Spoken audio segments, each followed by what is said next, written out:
मैं जानता हूँ कि हर चीज़ के पीछे एक कारण होता है। संभवतः जब कोई घटना घटती है, तब उसके कारण को समझने के लिए हमारे पास न तो अंतर्दृष्टि और न ही भविष्य दृष्टि होती है। लेकिन समय और संयम के साथ वह रोशनी में आ ही जाता है। यही कैथरीन के साथ था।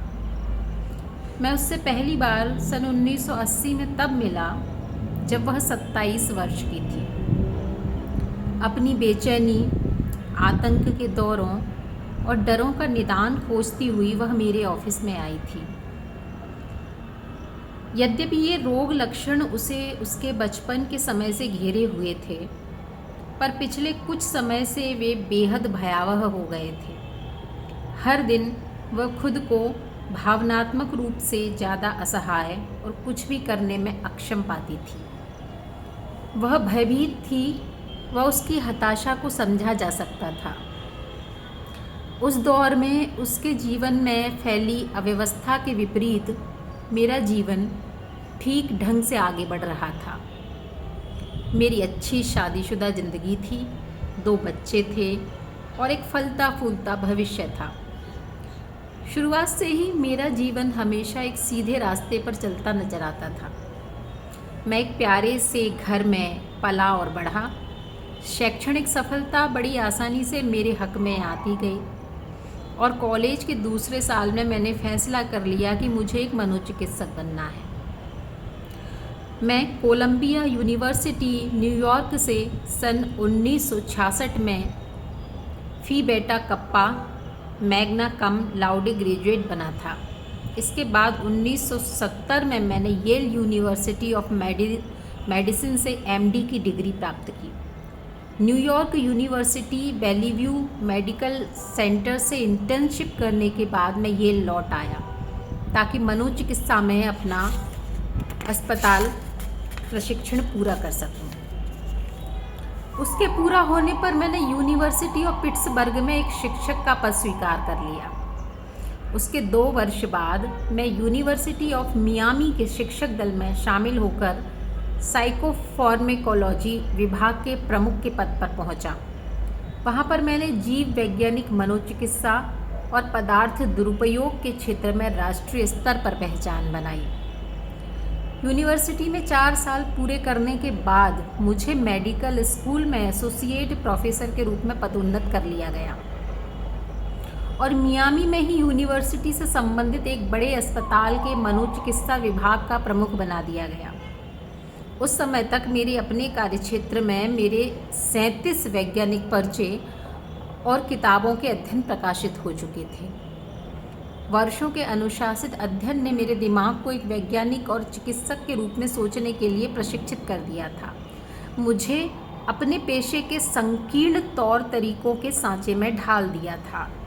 मैं हर उस बात को संदेह की नज़र से देखता था जो पारंपरिक वैज्ञानिक तरीकों से सिद्ध नहीं हो सकती थी। मैं मनोविज्ञान से जुड़े कुछ अध्ययनों के बारे में जानता था जो देश भर के विश्वविद्यालयों में हुए थे, लेकिन वे मेरा ध्यान नहीं खींच पाए। यह सब मुझे बहुत अस्वाभाविक सा लगता था। इसके बाद मैं कैथरीन से मिला। 18 महीनों तक मैंने पारंपरिक चिकित्सा पद्धतियों का उपयोग करते हुए उसके रोग लक्षणों को दूर करने की कोशिश की। जब लगा कि कोई तरीका काम नहीं कर रहा तो मैंने हिप्नोसिस आजमाया। सम्मोहन की गहन विश्रांतिपूर्ण अवस्थाओं के दौरान कैथरीन ने पूर्व जन्मों की स्मृतियों को याद किया, जो कि उसके रोग लक्षणों की मूल वजह भी सिद्ध हुई। वह अति विकसित दिव्यात्मा स्वरूपों से जानकारियां प्राप्त करने के लिए एक वाहक भी बनी। उसने जीवन और मृत्यु के कई रहस्यों पर से पर्दा उठाया। कुछ ही महीनों के बाद उसके रोग लक्षण लुप्त हो गए और वह फिर से अपने जीवन में लौट आई, खुश और इतनी शांत जितनी पहले कभी नहीं थी।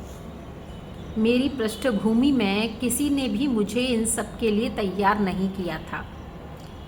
जब ये घटनाएं मेरे सामने आ रही थीं, मैं पूरी तरह अचंभित था। जो कुछ हुआ उसकी व्याख्या करने के लिए मेरे पास कोई वैज्ञानिक स्पष्टीकरण नहीं है।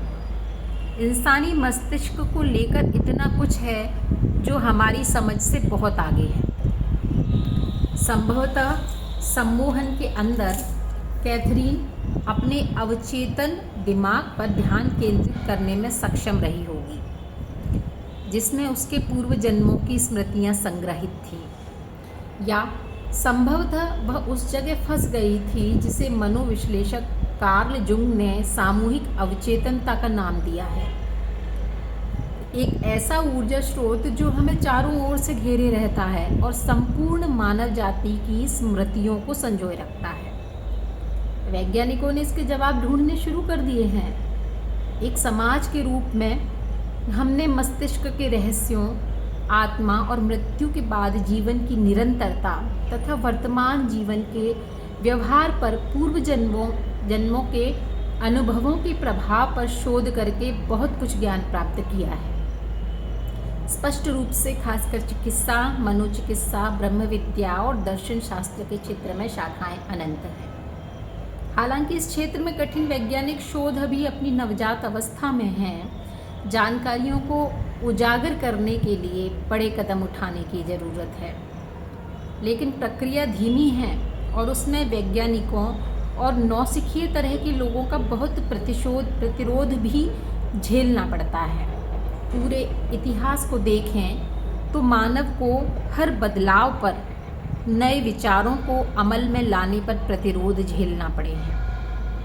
कई ऐतिहासिक जनश्रुतियाँ इन उदाहरणों से भरी पड़ी हैं। जब गैलीलियो ने बृहस्पति के चंद्रमाओं की खोज की तो उस काल के अंतरिक्ष विज्ञानियों ने उसे मानने से इनकार कर दिया, क्योंकि उन चंद्रमाओं का अस्तित्व उनकी स्वीकृत आस्था के विरोध में था।